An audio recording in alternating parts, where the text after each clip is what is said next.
ডিব্ৰুগড় অসম গণিত শিক্ষায়তনৰ ডিব্ৰুগড় শাখাৰ সভাপতি প্ৰফেচাৰ ডেকা ছাৰ, সম্পাদক ডক্টৰ বৰা প্ৰমুখ্যে অন্যান্য সদস্যসকল, লগতে গণিত বিভাগৰ শিক্ষকসকল, শিক্ষক শিক্ষয়িত্ৰী আৰু ডিব্ৰুগড় বিশ্ববিদ্যালয়ৰ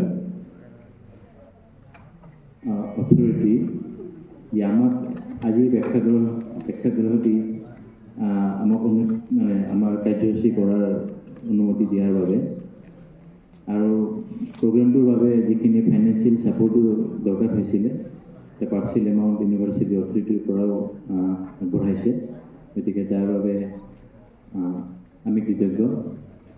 আৰু ইমান ধুনীয়াকৈ আজিৰ গোটেই দিনটো মই চালোঁ, এতিয়া ঘড়ী 8টা বজাৰ পৰা আমাৰ ব্ৰেকফাষ্টৰ কাৰ্যসূচী আৰম্ভ হৈছিলে আৰু এতিয়া 9টা বাজি পাৰ হৈ গৈছে।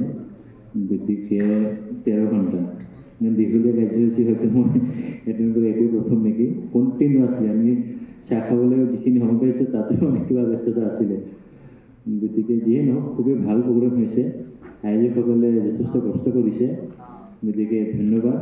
আৰু আমাৰ যিটো আজি জেনেৰেল মিটিং হৈ গ'ল বা আজিৰ যিখিনি কাৰ্যসূচীৰ ভিতৰত এই ধন্যবাদ প্ৰস্তাৱটো এটা হিচাপে থাকিব, নোট হিচাপে থাকিব। গতিকে পুনৰবাৰ সকলোকে ধন্যবাদ জনাইছোঁ আৰু আজিৰ কাৰ্যসূচী আমাৰ 39th এনুৱেল কংগ্ৰেছ ইয়াতে সমাপ্ত হোৱা বুলি ঘোষণা কৰিলোঁ। ধন্যবাদ।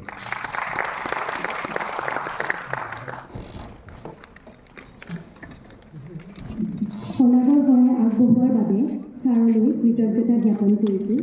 ইমানপৰে আমাৰ এই অনুষ্ঠানটি উপভোগ কৰাৰ বাবে প্ৰেক্ষাগৃহত উপস্থিত সকলোলৈকে শ্ৰদ্ধা আৰু কৃতজ্ঞতা নিবেদন কৰিছোঁ। লগতে আজিৰ সন্ধিয়াটি মনোমোহা কৰি তোলাৰ বাবে প্ৰতিজন শিল্পীলৈ আন্তৰিক ধন্যবাদ জ্ঞাপন কৰিছোঁ। ইয়াৰ লগতে অসম গণিত শিক্ষায়তনৰ 39 সংখ্যক বাৰ্ষিক অধিৱেশনৰ সফল সমাপ্তি হৈছে। এনেদৰেই সকলোৰে মাজত যুগ যুগান্তৰলৈ প্ৰবাহিত হৈ থাকক সংস্কৃতিৰ জোৱাৰ। অনুষ্ঠানটি আগধৰোঁতে হোৱা ভুল ত্ৰুটিৰ বাবে সকলোৰে ওচৰত ক্ষমা বিচাৰি মই বিদায় মাগিছোঁ। শুভৰাত্ৰি।